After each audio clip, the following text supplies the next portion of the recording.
Благодарам, поштовани граѓани, поштовани медиуми, најнапред пред оваа изјава да изразам уште еднаш сочувство до фамилиите и семејствата на загинатите во вчерашната трагедија.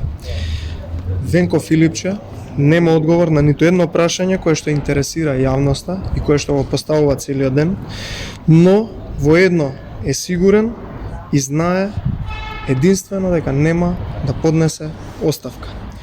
Воедно тој не знае дали чувствувал морална одговорност и ќе го чекал извештајот на Оливер Спасовски.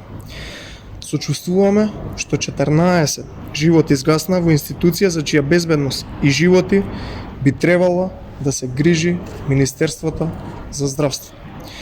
Она што првенствено сакаме да го потенцираме во овој момент, уште еднаш кажувам да го потенцираме, е потребата од неутрална и објективна истрага и лоцирање на целосна одговорност за вчерашната трагедија.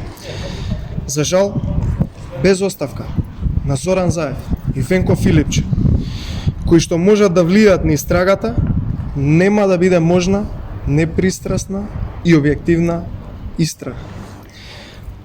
Во овој случај, доколку не дадат оставка, Зоран Заев и Венко Филипче ќе истражуваат за пропустите на Венко Филипче и Зоран Заев.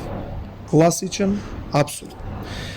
Почитувани граѓани, почитувани медиуми, Зоран Заев и Венко Филипче да покажат барем малку доблест и да ги ослободат институциите од нивните притисоци. Благодарам.